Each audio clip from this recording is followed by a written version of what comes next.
Hello ദേ ഇന്ന് ഏട്ടൻ ജോലി കഴിഞ്ഞ് വന്നപ്പോൾ ഒരു ഫ്രൂട്ട് കൊണ്ടുവന്നു. ഞാൻ ആദ്യം വിചാരിച്ചത് നമ്മുടെ ഈ റൂബിക്കയില്ലേ അതാണെന്നാണ് വിചാരിച്ചു കേട്ടോ. പക്ഷേ ഇതല്ല, ഇതാണ് തൊണ്ടിപ്പഴം. ഇത് നമ്മുടെ നാട്ടിൻ പുറത്തൊക്കെ ഉണ്ടാകുന്ന ഒരു ഫ്രൂട്ടാണ് കേട്ടോ. ഇത് ഏട്ടൻ ജോലിക്ക് പോയപ്പോൾ അവിടെ അടുത്ത് വീട്ടിലുണ്ടായി, അപ്പോൾ കൊണ്ടുവന്നതാണ്.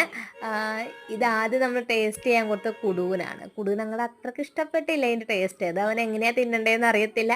സത്യം പറഞ്ഞാൽ എനിക്കും അറിയത്തില്ല, കാരണം ഞാനിത് ഫസ്റ്റ് ടൈമാണ് കാണുന്നതും കഴിക്കുന്നതും.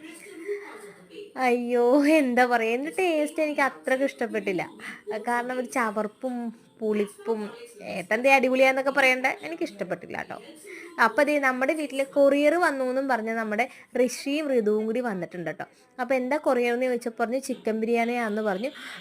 സംഭവം ഞങ്ങൾ തുറന്ന് നോക്കിയപ്പോൾ നമ്മുടെ തേക്കിൻ്റെ ഇലയിൽ കുറച്ച് എന്താ പറയുക വാഴയിലയൊക്കെ വെച്ച് എന്തൊക്കെയോ കൊണ്ടുവന്നതാണ്. ഒരു പൊതിയാക്കി കൊണ്ടുവന്ന കൊറിയറായിട്ട് കൊണ്ടുവന്നതാണ് കേട്ടോ. സുഖിയാന്നും പറഞ്ഞാണ് കൊണ്ടുവന്നേക്കണത്. അവന്മാർക്ക് കൊടുത്തിട്ട് ഇഷ്ടപ്പെട്ടില്ല. ഋഷി കഴിച്ചു, ഋതുവിന് ഇഷ്ടമായില്ല. നമ്മുടെ ഋതുവും കഴിച്ചില്ല, അവനും ഇഷ്ടപ്പെട്ടില്ല. പിന്നെ ഞാനും മീനാക്ഷിയും കൊണ്ട് ട്രൈ ചെയ്ത് നോക്കി, ഞങ്ങൾക്ക് അത്രയ്ക്ക് അങ്ങോട്ട് ഇഷ്ടപ്പെട്ടില്ല. പിന്നെ ഒരു എക്സ്പീരിയൻസ് കേട്ടോ. അപ്പോൾ നമ്മുടെ ചാനൽ നിങ്ങൾക്ക് ഇഷ്ടപ്പെട്ടിട്ടുണ്ടെങ്കിൽ എന്തായാലും സപ്പോർട്ട് ചെയ്യുക. ഓക്കേ.